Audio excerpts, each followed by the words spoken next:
Amém. Essa história é linda, né? Só eu que acho. É linda, né? Ai, a gente vai aprender muito com ela hoje, se Deus quiser. Se Deus quiser. A gente vai entender um pouco desse processo, o processo que levou Saulo a entregar a vida dele a Deus e a crescer dentro daquilo que ele foi chamado a fazer. E eu me sinto um pouco à vontade até para falar sobre processo, porque é parte do meu trabalho. Eu sou engenheiro químico e uma das coisas que engenheiro químico faz e vê é justamente processos.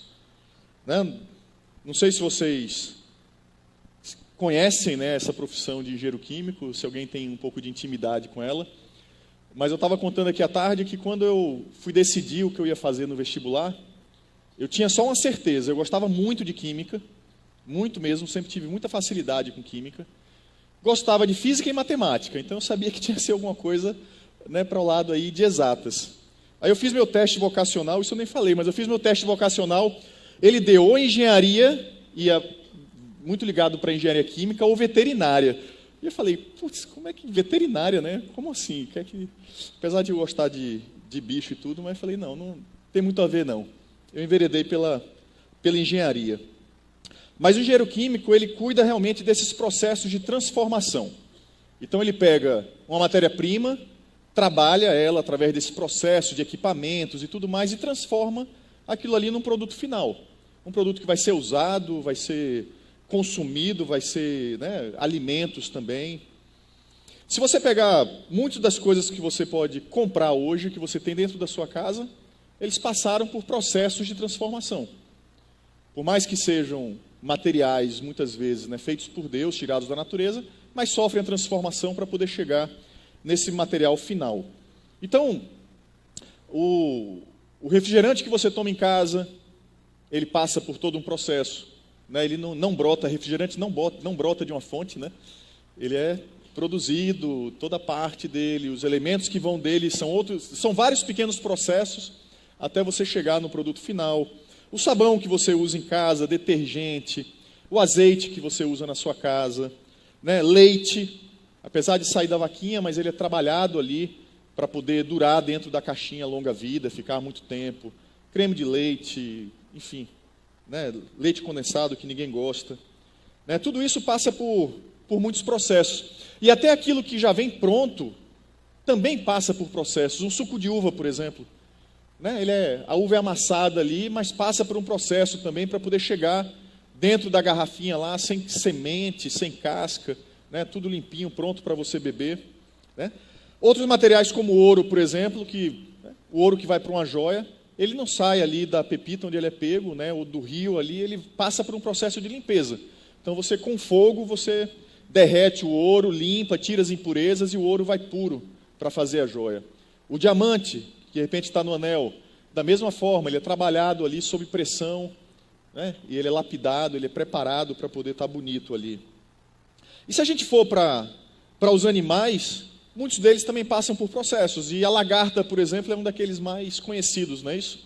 A lagarta que, de um certo momento, cria aquela casca, aquele casulo, de onde sai uma linda borboleta. Todo um processo de transformação. E uma curiosidade que muitos de vocês certamente sabem, é que quem já tentou ajudar uma borboleta a sair do casulo, fez com que ela não voasse. Porque o processo que a lagarta tem na transformação de quebrar o casulo, aquilo ali fortalece a estrutura dela para que ela consiga voar. Então, se você pensa em ajudá-la, na verdade, você está atrapalhando a borboleta. Então, ela precisa passar por aquele processo para crescer. Da mesma forma, nós passamos por processos na nossa vida para que possamos crescer. Nós passamos por vários tipos de processos diferentes, os processos do nosso corpo, processos químicos, físicos, bioquímicos, biológicos. Tudo isso é extremamente importante para esse corpo, essa matéria, se desenvolver, crescer, se fortalecer. Mas a nossa vida não é só matéria. Principalmente quando nós pensamos no pós-vida, na eternidade. Nós, como cristãos, temos que nos preocupar mais com a eternidade do que com a nossa matéria. Não é isso? A gente passou aí 4 semanas falando dessa mentalidade, né, da mente rica, de uma forma diferente de pensar, e a gente não pode se limitar a pensar no nosso corpo físico. Temos que pensar na nossa vida espiritual, no tesouro que a gente acumula nos céus, e não o tesouro, ou a imagem, ou a vaidade que a gente acumula aqui na terra. Precisamos cuidar do corpo, sim. Uma coisa não anula a outra. Mas nós precisamos estar muito mais preocupados com os nossos processos espirituais. Porque aí sim, já é um outro tipo de processo. Temos todos esses processos químicos, físicos, biológicos, mas os processos espirituais que são dirigidos por Deus na vida da gente, para nos transformar, para nos fazer crescer, são aqueles mais importantes para a gente.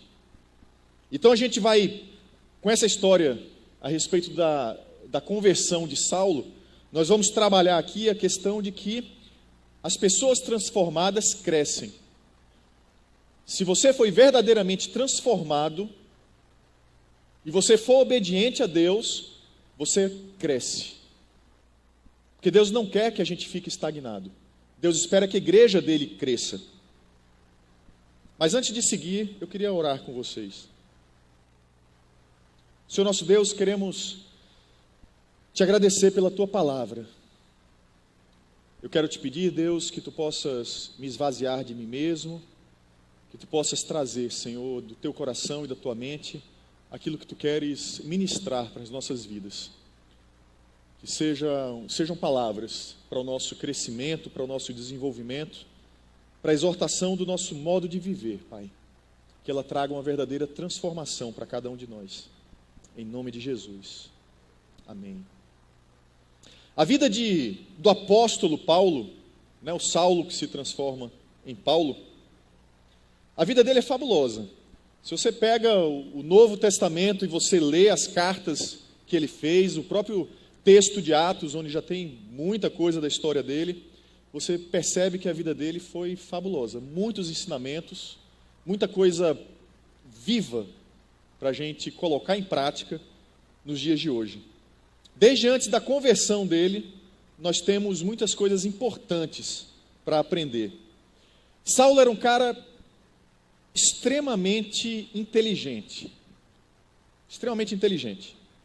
Ele era dedicado, ele era esforçado, ele tinha um alto padrão social, era uma pessoa extremamente culta, uma pessoa extremamente influente e extremamente zelosa com aquilo que ele fazia. Ele não fazia de qualquer jeito.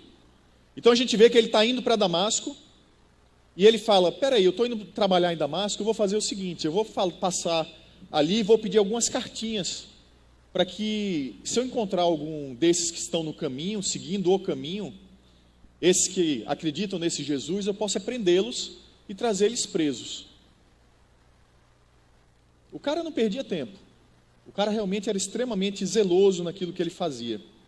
Mas uma coisa que a gente tem que entender, que a gente tem que trazer para a vida da gente, é que sermos zelosos não significa que a gente está fazendo a vontade de Deus.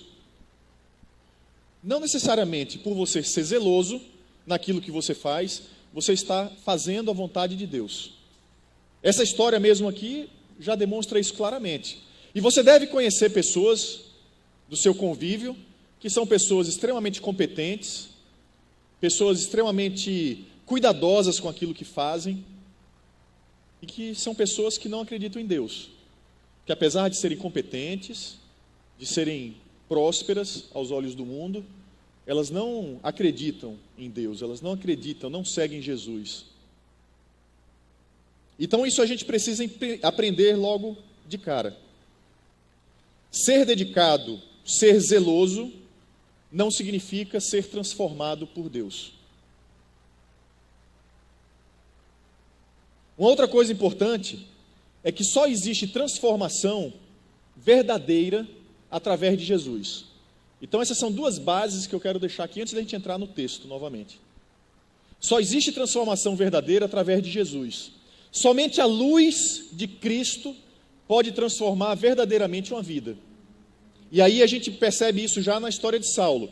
Em sua viagem, quando se aproximava de Damasco, de repente brilhou ao seu redor uma luz vinda do céu. E essa luz transformou a vida dele. Saulo, alguns capítulos atrás, se você for em Atos depois e voltar algumas páginas, você vai ver ele do lado de fora da cidade, segurando as capas das pessoas que estavam apedrejando Estevão. Estevão era um cristão, era um seguidor de Jesus, e por conta da fé dele, por ele se recusar a negar a fé, ele foi apedrejado. O primeiro mártir cristão que nós vemos na Bíblia. E Saulo estava lá. Pelo que o texto diz, ele não jogou nenhuma pedra, mas ele segurou as capas das pessoas que estavam fazendo isso. E o que acontece com ele agora, no caminho de Damasco? A luz brilha e ele cai por terra. E ouve a voz que diz: Saulo, Saulo, por que você me persegue? E ele diz: quem és tu, Senhor? Quem és tu, Senhor? Que voz é essa que eu escuto e não vejo quem é? O que é isso que está acontecendo? E a voz diz: eu sou Jesus, aquele que você persegue. Aqui Saulo vê Jesus de uma maneira diferente daquela que ele via antes. Esse Senhor que ele questiona: quem é você, Senhor? Se diz ser Jesus. E ele começa a perceber que há algo a mais do que aquilo que ele pensava. Aquele Jesus que ele via como alguém desvirtuado, alguém que as pessoas seguiam e não deveriam seguir, ele mesmo chamou de Senhor. E certamente isso tocou a vida dele de alguma maneira. Somente o encontro pessoal com Cristo pode trazer uma transformação verdadeira. Somente. E Saulo teve esse encontro nesse momento. E o crescimento da gente, o crescimento da nossa vida cristã, é um processo que começa no dia que a gente diz sim para Jesus. Mas ele não para aqui. Esse é só o momento inicial da coisa. A nossa vida com Cristo é um processo que começa nesse sim e ele segue numa crescente de acordo com a nossa obediência. Quanto mais obedecemos a Deus, mais crescemos. Quanto mais somos dedicados a Deus, mais crescemos. Quanto mais buscamos aprender a palavra de Deus, mais nos desenvolvemos. Se você quer crescer, se você quer se desenvolver, o primeiro passo é esse, é dizer sim para Jesus. Não há outra forma. Não há outra forma. A minha expectativa aqui é que todos vocês já tenham dito esse sim, um dia na vida de vocês. Mas caso isso não seja uma realidade, faça isso hoje. Não perca tempo. Porque se você não diz sim para Jesus, você não pode ter esse crescimento ao lado dele. Você vai lutar, lutar, lutar e vai perder tempo. Se desgastar, se entristecer, falhar. Somente com Deus a gente consegue crescer. Somente com Jesus a gente consegue crescer. E de fato, todos os que são transformados por Deus e obedecem e são zelosos ao chamado de Deus, crescem. Então a gente vai entender através do texto que quando eu sou transformado, eu cresço obedecendo antes de ver. A gente aprende isso com essa história de Saulo. Levante-se, entre na cidade, alguém lhe dirá o que você deve fazer. Isso é Jesus dizendo para ele. Os homens que viajavam com Saulo pararam emudecidos, ouviam a voz, mas não viam ninguém. Ouviam a voz, mas não viam ninguém. Saulo estava caído no chão, perturbado, sem saber o que estava acontecendo. Uma luz forte, a gente sabe que a luz chegou a cegá-lo. Ele estava ali sem saber o que estava acontecendo. E a voz vem e fala: levante-se, vá para a cidade, e alguém lá vai fazer alguma coisa. E eu imagino Saulo, um cara poderoso como era, influente como era, ouvindo esse negócio. Ele foi para lá fazer um trabalho, estava comandando as pessoas, e de repente ele cai por terra e a voz diz: entra na cidade e alguém vai falar contigo lá. Alguém quem? Quem é esse alguém? Como assim? Vão me levar para onde? Que história é essa? Imagina como esse cara não deve ter ficado perdido nessa hora. Como ele não ficou atordoado? Parece que a reação dele, diferente do que a gente imagina, foi de realmente ir. Pelo menos é o que o texto mostra para a gente, que ele foi para a cidade. Isso mostra já uma lição importante para a gente. A lição de que a ordem de Deus para a vida da gente é inquestionável. A gente não pode ponderar aquilo que Deus diz para a gente. A gente tem que obedecer aquilo que Deus diz para a gente. Deus não tem que dar detalhes dos seus planos para a gente. Ah, Deus, me explica melhor isso. Sabe, eu não estou entendendo exatamente aonde isso vai acabar. Isso só interessa para Deus, não interessa para a gente. O que a gente tem que fazer, mesmo que a ordem de Deus nos pareça parcial, é fazê-la completamente.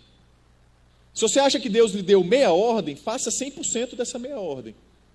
Se você não sabe até onde vai chegar, não interessa. Faz aquilo que Deus te disse para fazer até aquele momento. Depois Ele vai te dizer mais o que você fazer depois. Ou talvez depois não seja para você fazer. Outra pessoa vai completar a obra. Não é aquela história, né? Um planta, o outro rega, o outro colhe. Mas a gente quer que Deus diga para a gente, né? É fulano, cicrano, beltrano. Ou então Ele vai dizer, não, você vai fazer isso, depois aquilo, aquilo. Não. Deus faz do jeito dele. E a gente tem que ter paciência e a gente tem que seguir em frente. O que Deus quer é que a gente confie nele. Deus nos quer como discípulos, que creem de verdade nele, que querem crescer em maturidade, que querem ser obedientes. A obediência é base da vida cristã. Não tem como ser um bom cristão sem ser obediente.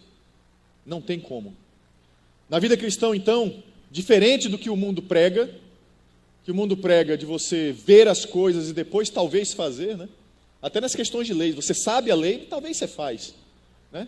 Eu sei que não é para ultrapassar no acostamento, mas eu vou lá, né, e ultrapasso, e por aí vai, né? Quantas coisas.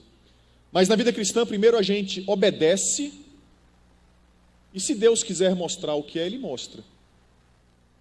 Acabou. A nossa parte na história é obedecer e fazer aquilo que Deus está chamando a gente para fazer. Mas quando eu sou transformado, eu cresço também permanecendo, mesmo no silêncio de Deus. Deus tem todo o direito de ficar em silêncio. Todo o direito. Por mais que a gente não goste, por mais que a gente queira ouvir sim ou não, Deus tem todo o direito de ficar em silêncio. E o nosso direito nessa história é ter paciência e esperar. Saulo levantou-se do chão e, abrindo os olhos, não conseguia ver nada. Eles o levaram pela mão até Damasco. Por 3 dias ele esteve cego, não comeu e nem bebeu. 3 dias. Saulo ficou 3 dias ali, muito provavelmente, sem ouvir nada de Deus. Cego, perdido, sem saber direito onde estava, sem saber direito quem estava cuidando dele, sem comer, sem beber. Complicada a situação. Imagina a situação de um cara que é perseguidor dos cristãos, que tinha cartas para prender os caras e para poder matar os cristãos. Era o que ele fazia, e fazia bem. Imagina ele dentro da casa de um cristão cego, sem comer, sem beber. Será que não passou na cabeça dele, o que é que vão fazer comigo? Eu já persegui tanto essa turma e agora estou na mão deles, indefeso. Certamente isso passou na cabeça dele. Quem não é transformado no coração, não consegue esperar a voz de Deus. É importante a gente gravar isso. Quem não é transformado, não consegue esperar pela voz de Deus. Quando Deus pede, muitas vezes, para a gente esperar, qual é a atitude da gente? 10 minutos, né? 10 minutos. Depois disso você para e, não, sabe de uma coisa? Eu vou tentar alguma coisa, eu vou fazer alguma coisa. Não faz mal tentar. E aí você tenta, vai pela sua cabeça, pelo seu feeling, e aí a coisa não dá certo, você termina numa situação pior do que você estava antes, e aí você para e fala, poxa, por que isso aconteceu comigo? Poxa, eu só queria ajudar, eu só queria fazer alguma coisa. Eu tinha as melhores das intenções. Mas a questão é que isso aqui não depende de boa intenção. Depende de obediência. Não é de boa intenção que a gente está falando. A gente está falando de obediência, de uma boa obediência. Os transformados obedecem a Deus e esperam. Se Deus diz sim, ótimo. Se Deus diz não, tudo bem. Se Deus diz espere, espera. Porque se Deus te diz espere, é porque falta alguma coisa ficar pronta. Tem alguma coisa que não está completa ainda para Ele dizer sim ou não. Deus está construindo alguma coisa que você não está vendo, que você não consegue perceber, para que Ele possa te dizer sim ou não. Então, agir enquanto Deus não diz haja, é pisar no vazio. É pedir para errar. É pedir para as coisas não serem boas. Sempre que você parte na frente, a coisa não funciona. Não na questão espiritual, não naquilo que a gente está esperando a resposta de Deus. Ontem, não sei se vocês estão acompanhando Olimpíadas, mas eu não vi a prova, mas ouvi a reportagem de um rapaz, eu não sei se era do México, que queimou a largada na natação. E parece que ele tinha era um dos favoritos aí para chegar nas finais e tal. E o cara perdeu a atenção, perdeu o foco, e ele queimou a largada. Parece que ainda voltou, mas ele ficou tão atordoado com a situação ali que ele não se classificou. E ele estava dando a entrevista chorando. 4 anos de preparo, e eu cheguei aqui, eu perdi o foco, eu queimei a largada, e já era. Sabe, Deus não quer que a gente queime a largada. Deus não quer que a gente saia na frente. Ele quer que a gente espere o momento certo. A gente tem que estar preparado. Quando Deus der o tiro de largada, a gente vai. Ou se Ele disser não, a gente volta. Mas a gente faz aquilo que Ele pede a gente para fazer. Para nossa sorte, diferente de uma competição, à tarde eu lembrei, falando de Olimpíada, o Usain Bolt, aquele cara, o cara mais rápido do mundo. Ele perdeu uma competição de um campeonato mundial porque ele queimou a largada 2 vezes.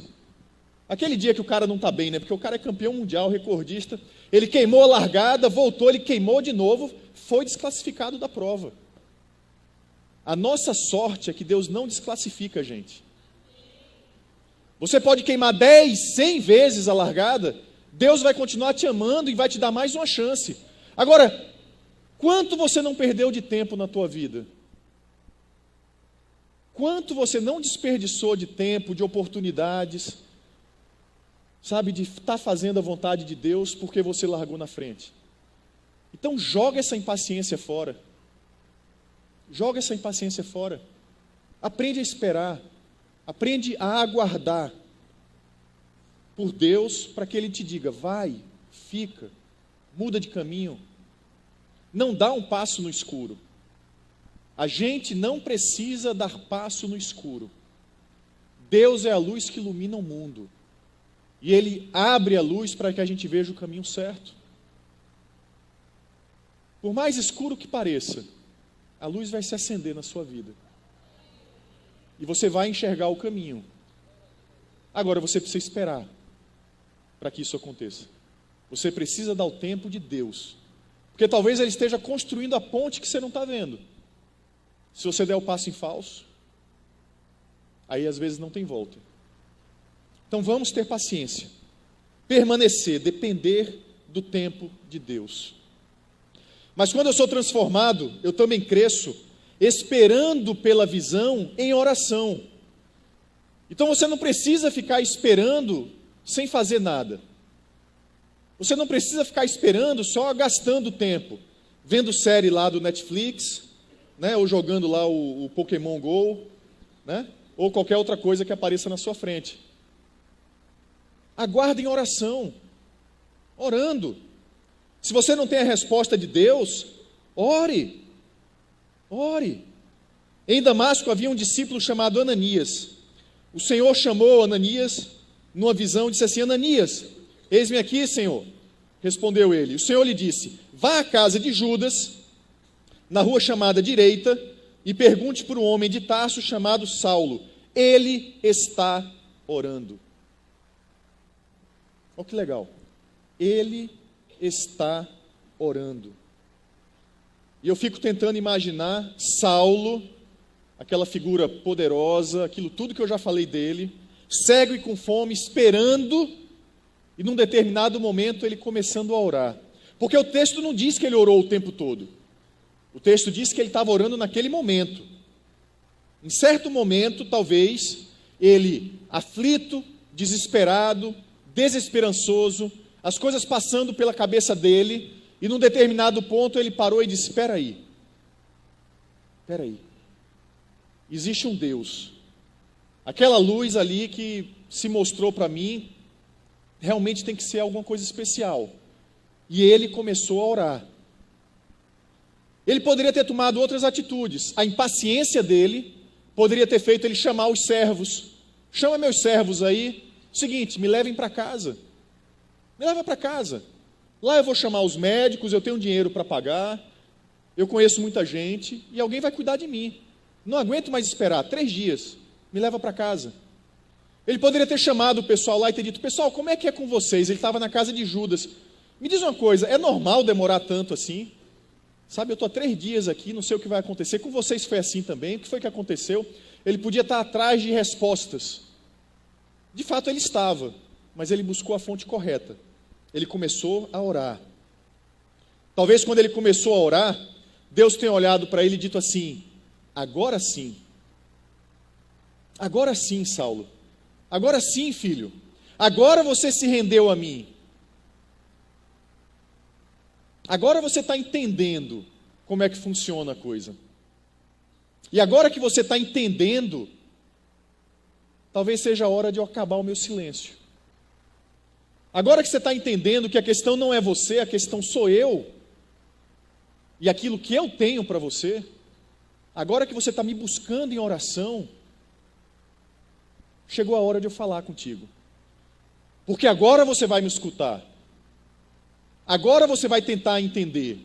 Agora você vai obedecer. Porque se eu falasse antes, não ia funcionar. Paulo esperou em oração, e chegou o momento de Deus responder.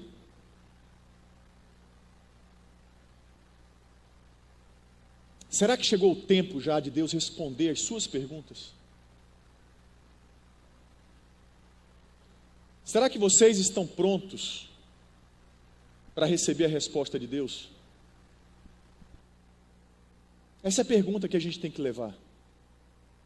A gente tem que conseguir responder isso. Será que a gente está levando as nossas petições a Deus de uma maneira, sabe, atordoada, de uma maneira confusa, ou de uma maneira direcionada, porque a gente quer que Deus dê determinada resposta para a gente? Na verdade, a gente não quer a resposta de Deus, a gente quer que Deus valide a nossa vontade. Será que é isso que a gente está fazendo com Deus? Ou será que a gente está pronto para Deus falar: agora sim, agora você está pronto para me ouvir? Agora, se eu falar, você vai me obedecer, independente de qual seja a resposta. A gente tem que se preparar para isso. A gente tem que se preparar para ouvir de Deus e obedecer à vontade de Deus, independente daquilo que Deus vai colocar para a gente. Naquele momento, Saulo estava pronto, e Deus disse: é agora. É agora. E Deus disse, né? O texto aqui no versículo 12 diz: numa visão, vi um homem chamado Ananias chegar, impor-lhe as mãos para que voltasse a ver. Deus revelou a Saulo, numa visão, aquilo que iria acontecer para ele. Ele orou e Deus respondeu. E ele ouviu o que Deus tinha para ele, e ele continuou ali. Porque o texto diz que Ananias foi em direção a ele. O texto não fala que Saulo ficou perguntando: tem algum Ananias por aí? Onde é que esse cara mora? Me leva lá. Não, ele ouviu de Deus. Porque a visão que Deus deu para ele foi: Ananias vai chegar até você, vai lhe impor as mãos. E ele esperou. Mas quando eu sou transformado, eu cresço também submetendo o meu entendimento à sabedoria divina. Porque a sabedoria de Deus é sempre maior do que a nossa sabedoria. Infinitamente maior. Nessa história toda, a gente vê aqui que Saulo está numa condição complicada, que talvez ele temesse pela própria vida dele, ele lá dentro de uma casa de um cristão, pessoas que ele perseguia. Mas a situação de Ananias não era mais fácil. Não era mais fácil. E ele expõe isso para Deus. Respondeu Ananias: Senhor, tenho ouvido muita coisa a respeito desse homem e de todo o mal que ele tem feito aos teus santos em Jerusalém. Ele chegou aqui com autorização dos chefes dos sacerdotes para prender todos os que invocam o teu nome. Mas o Senhor disse a Ananias: vá, este homem é meu instrumento escolhido para levar o meu nome perante os gentios e seus reis e perante o povo de Israel. Ele é escolhido meu. Pode ir, vá em frente. E Ananias deve ter pensado: Senhor, você tem certeza? Será que esse cara não está esperando lá, quando abrir o olho, ele vai olhar cristão e vai pegar e vai me levar preso? Será que não é uma farsa? As pessoas achavam isso depois que Saulo se converteu. Eles tinham medo. Eles diziam: não, esse cara está aqui para conhecer a nossa liderança, saber como é que a gente trabalha, como é que a gente funciona, para depois prender todo mundo de uma vez. As pessoas tinham medo de lidar com Paulo. Não dava para Ananias pensar algo diferente, diante de tudo aquilo que ele vivia. Somente Deus poderia revelar para ele isso. A sabedoria de Ananias, o conhecimento dele, tudo aquilo que ele tinha vivido ao lado de Deus, simplesmente não dava para mostrar isso para ele. Precisava ser uma revelação de Deus para ele.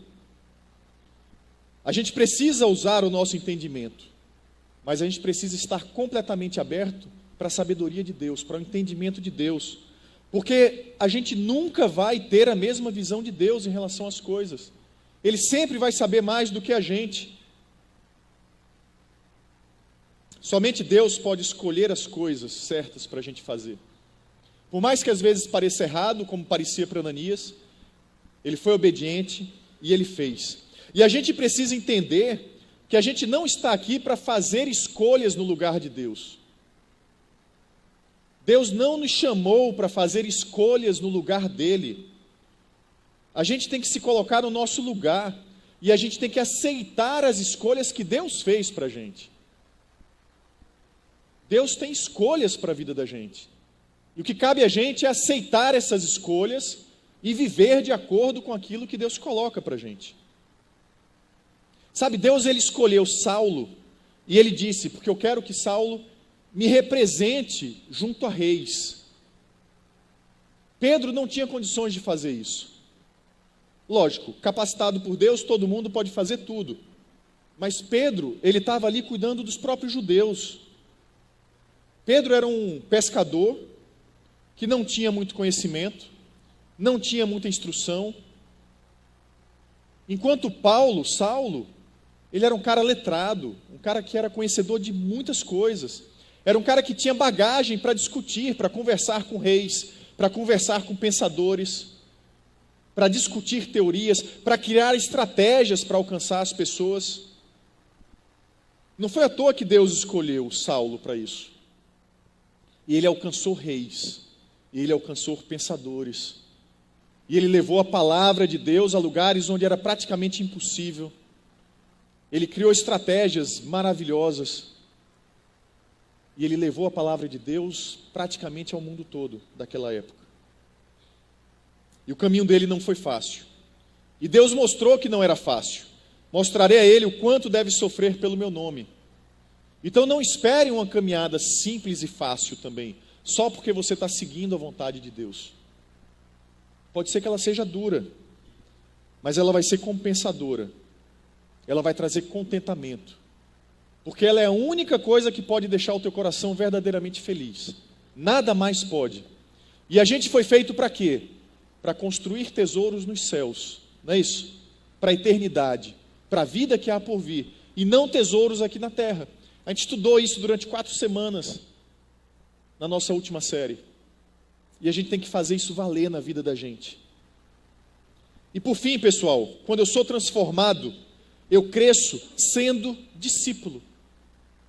Discípulo. Ananias obedeceu a Deus e foi orar por Saulo. Versículo 17. Ele foi lá, impôs as mãos. Imediatamente algo como escamas caiu dos olhos de Saulo e ele passou a ver novamente. Levantando-se, foi batizado e depois de comer recuperou as forças. Saulo passou vários dias com os discípulos em Damasco. É interessante essa frase. Saulo passou vários dias com os discípulos em Damasco. A espera dele tinha acabado, ele já estava enxergando, ele podia fazer o que quisesse. Ele escolheu ficar com os discípulos em Damasco. Ele, por mais que ele quisesse falar do que aconteceu na vida dele, ele ficou dias com os discípulos em Damasco. Ele passou vários dias sendo discipulado. Vários dias entendendo como aquele pessoal vivia. Ele passou vários dias entendendo no que eles acreditavam. Ele passou vários dias, do jeito que Paulo era inteligente, ele passou dias e dias perguntando: como é isso, como foi aquilo, por que não foi desse jeito, por que foi de outro. O que ele deve ter perguntado aqui deve ter sido um mundo de coisas. Saulo passou dias participando, frequentando da célula na casa de Judas. O encontro dos cristãos ali, partilhando suas experiências, aquilo que eles estavam vivendo com Jesus. Paulo, ele se dispôs a viver um processo que levou ao crescimento dele. Um processo do sim que ele deu, da experiência pessoal que ele teve com Jesus, o processo de aprendizado, de estar com outros cristãos, de aprender o que é essa vida que Jesus oferecia. Ele sabia que não poderia fazer isso sozinho, ele precisava de ajuda. Ajuda que fizesse ele mudar o pensamento dele, a visão dele a respeito do mundo, a visão dele a respeito de Jesus. E a pergunta vem de novo para a gente: o que é que a gente tem feito nesse sentido? O que é que você tem feito nesse sentido? Você tem buscado esse crescimento? Você tem se permitido viver em ambientes e com pessoas que te ajudem a alcançar esse crescimento? Há quanto tempo você é convidado para uma célula e você nunca foi? Há quanto tempo? Convidado por nós, pastores aqui, de púlpito, ou convidado por pessoas aqui, por amigos de vocês?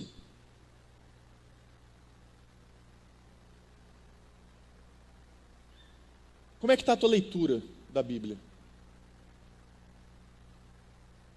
Como é que está o teu tempo de oração?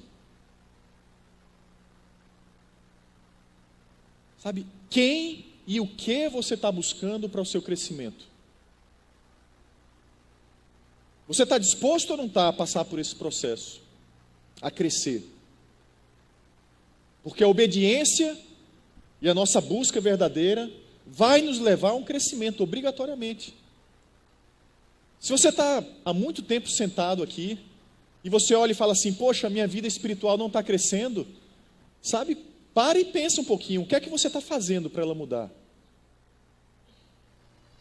O que é que você está fazendo para ela mudar? Para que ela seja diferente. E aí também não fica melancólico pensando no passado, não. Pensa naquilo que você vai fazer daqui para frente. O que passou, passou. No máximo você vai pedir perdão para Deus. Mas o que é que você vai fazer daqui para frente, para que você tenha esse crescimento? Nos avisos aqui eu falei de várias coisas. né? Curso de intercessão, eventos evangelísticos, né? Seminários aqui na igreja. Tanta coisa que existe. Tanta coisa. A célula, as nossas células. O que você vai fazer para você acelerar esse crescimento, para você ter esse crescimento? E o legal que eu acho aqui também é o finalzinho dessa história, que é o versículo 20. Porque Paulo, né, vou chamar ele de Paulo já está convertido e tudo. Paulo, ele não fica só parado, né? Ele passa os dias com os discípulos, ele é discipulado, ele participa da célula, ele aprende e logo começou a pregar nas sinagogas que Jesus é o Filho de Deus. Vê só. Ele não precisou de 6 meses, ele não precisou de 1 ano, ele não precisou de vários anos, ele não ficou esperando, sabe, crescer espiritualmente, acumular conhecimento, não. Com o que ele tinha, ele já foi pregar que Jesus Cristo era o Filho de Deus. Quem aqui não pode pregar isso? Porque isso é experiência pessoal. Eu sei que Jesus é Filho de Deus, Ele transformou a minha vida. Eu não conheço tudo, não, mas Ele transformou a minha vida. E isso todo mundo que é transformado pode partilhar. Ele não esperou sentado, não. Voltar de novo para a série passada, sabe essa coisa da mente rica? Né? O conceito de ser rico. Qual é o conceito de ser rico que a gente estudou aqui? Ser rico é o quê? É você usar bem os recursos que você tem. Não é quanto você tem na conta bancária, é como você usa o seu dinheiro. Não é o quanto você tem de espiritualidade, é quanto você usa da tua espiritualidade. Não é a capacidade do seu dom, é como você usa o seu dom. Como a gente usa aquilo que a gente tem, é que traz a riqueza de Deus. E Paulo, ele não tinha muita experiência, mas ele sabia que aquilo era importante para os outros. E ele nas sinagogas, onde os judeus não aceitavam Jesus, o Jesus que ele mesmo perseguia, ele chegava lá dentro e dizia: eu estava errado. Eu persegui essa turma, mas eu estava errado. Jesus é o Filho de Deus. Olha que maravilha. Quem de nós aqui não consegue fazer isso? A não ser que seja por vergonha, por timidez, por isso, por aquilo, ou por não ter uma vida transformada de verdade. Porque todo transformado tem condições de fazer isso. E esse é o chamado de crescimento de Deus para nós. Nós precisamos crescer no conhecimento de Deus, entender a vontade de Deus e seguir fazendo a vontade de Deus. A grande comissão de Jesus diz o quê? Indo pelo caminho, ensine, discipule, batize, leve a mensagem de Deus. E era por isso que os cristãos eram conhecidos como os do caminho. Né? Ele pede para os mestres, os sacerdotes lá, ele, me dê cartinha, porque se os do caminho, né, algum passar por mim, eu vou prender e trago aqui para Jerusalém. Eles eram chamados assim porque no caminho eles levavam a mensagem. Eles poderiam estar no caminho dentro da cidade, no caminho entre uma cidade e outra. No movimento deles, eles levavam a mensagem de Deus. É isso que Jesus quer da gente. Que a gente cresça, que a gente leve a sua palavra, que a gente evangelize, que a gente não se acomode. A pergunta final que fica para a gente é: você quer crescer? Essa eu espero que seja fácil de responder. Todo mundo vai dizer sim. Sim? Amém.